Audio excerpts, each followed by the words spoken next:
Limits of the mind. Many things exist only in our minds. We have our own perception of things, we have our own understanding of things, and we go according to them. In the story today, Limits of the Mind, we are going to read about Eklavya and his journey from a simple pupil to a great archer. Long ago, a little boy called Eklavya was born in a poor family. His family lived a little away from Hastinapur, the capital of the Kuru kings. They were shunned by the society because they belonged to a low caste. Eklavya's mother would often say, "Don't go near these people, they are highborn. We, lowborn, are not supposed to mix with them." Why? But why, mother? Eklavya asked. He couldn't understand this discrimination. God set these limits. God? But why would God want nice things for them and bad things for us? Hasn't God made us all equal? She sighed. I don't know, but there are bounds we can't cross. So, children, this is Eklavya and his mother talking about why they are not supposed to mingle with the high bonds and what is high bond, what are the limits, and who has set these limits. Eklavya is quite perplexed about it, quite confused about it. Eklavya became quiet from that day. The only question in his mind was to understand the meaning of the word limit. One day, Eklavya saw beautiful chariots coming from into the forest near his village. He saw boys of his age get out of the chariots. Last, an old man came with snowy white hair, came out, looking stern and but calm. So this was the personality of Drona, and we are going to see as we read along what happens. Eklavya heard his father's voice. Those are the Kuru princes with their great teacher Drona. The boy he has just patted is his favorite Arjuna. They have come to practice archery. Do not go near them. The boy started shooting with bows and arrows. What amazing things Arjuna did! He could shoot at a target with closed eyes. He could shoot with his left hand as well as the right. And the teacher Drona's arrows made fire, chased things in circles, brought rain and lightning. It was magical. The practice ended. Eklavya went up to Drona and with folded hands said, "Great sir, please teach me this magical art." "I don't teach the low-born," Drona replied coolly and turned away. "Master, your arrows don't seem to mind any limits. They bring rain and fire. They do wonders. How then can you be bound by the thoughts of high-born and low birth?" Saying thus, Eklavya walked away from a glaring Drona. So, children, here Eklavya is confronting his guru, the one is going to consider his guru in the later part of the lesson as we read. He is talking to Drona in a manner that he has expressed his very thoughts. When Drona rejects him, then Eklavya says why he is being rejected when his arrows have no limits, his power of knowledge has no limits, then why has he set limits on such a trivial thing, such a small thing as teaching somebody and taking him as a pupil. The very next day, Eklavya carved the statue of Drona from a tree trunk. Each day he would bow before the statue, practice shooting, and imagine a pat on his back from Drona. The royal princes and their master came to the forest again after a few months. As Arjuna got ready to take aim at a particularly difficult target, an arrow reached his target before he could even aim. Shocked, the boys and their teacher looked around. They saw Eklavya, who went up touch to touch Drona's feet. Who is your teacher? Drona asked. Eklavya quietly led him to the statue. Drona looked at it for some time and said, If I am your guru, give me my fee, my Guru Dakshina. Ask, sir, bowed Eklavya. I want your right thumb, replied stone hearted Drona. Without the right thumb to support it, how can any archer hold a bow? As Arjuna and the other princes watched in shock, Eklavya cut off his right thumb wordlessly and laid it at Drona's feet. Many years passed, a great battle was going on in Kurukshetra between the Kauravas and the Pandavas. But as fate had it, the great master Drona was fighting against his favorite pupil, Arjuna. After the day's battle, a sad Drona was sitting in his camp.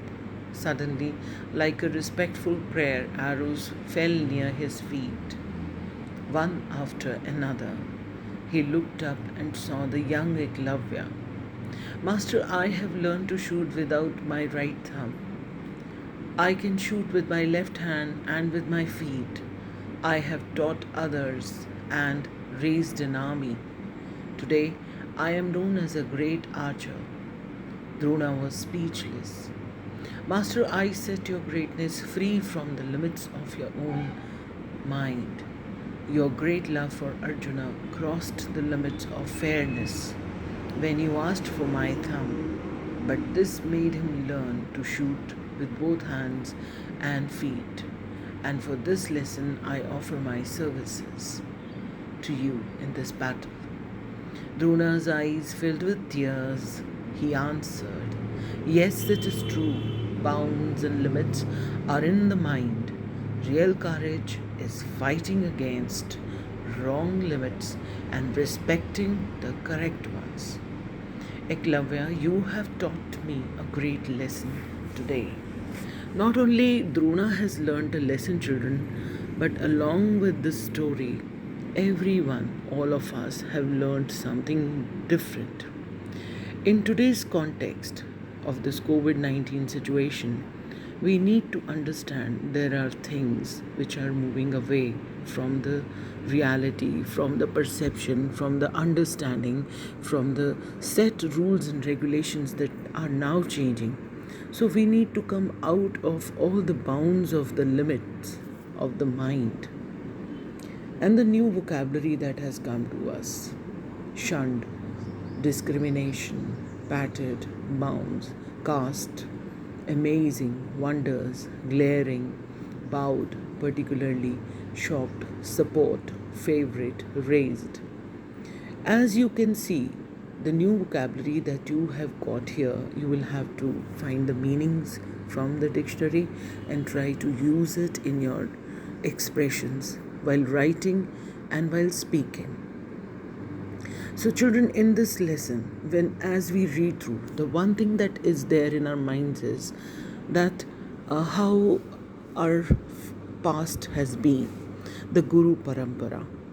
See the kind of respect, love, and dedication towards our teachers we had, as well as the gurus. They would go to any limits, they would cross the limits of fairness, as Guru Drona did for his favorite pupil Arjuna. Some questions that crop up: what is real courage?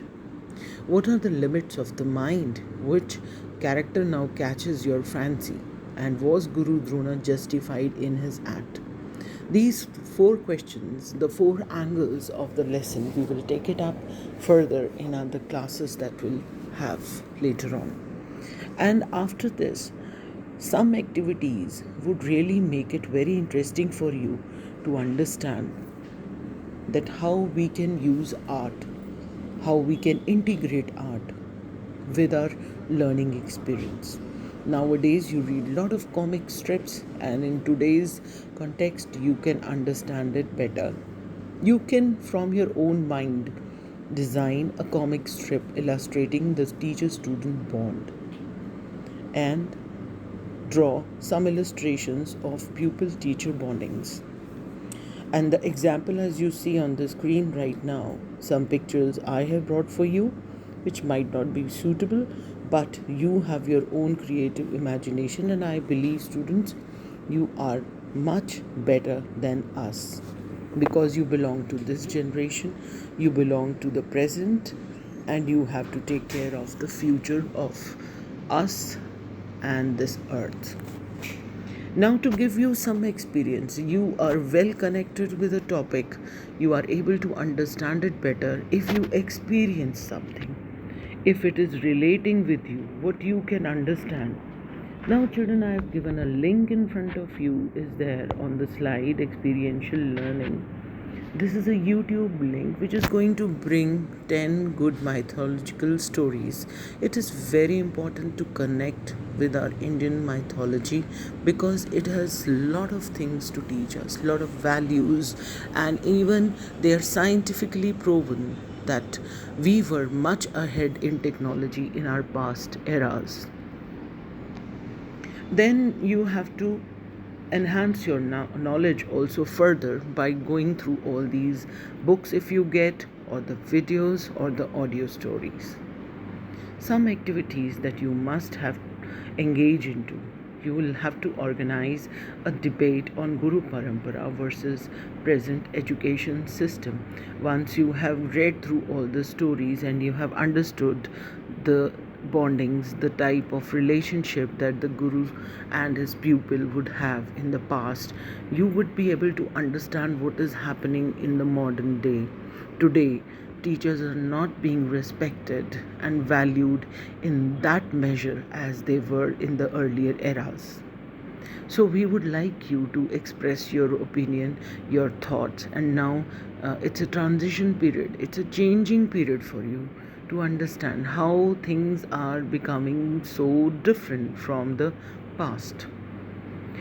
Paper reading activity on teacher's role in a student's life. Again, adding to this aspect only, you will have to write and understand first of all about how a teacher is going to play a role in your life. What are the things that you have done when your teacher has told you? There are so many things. You just have to list those down and then form a good article or a paragraph on it, and it will be a paper reading competition. Compose or search a poem on your guru or the teacher. Collect information about the boarding houses in our country. Last but not the least, this information will make you aware that we still in our country are having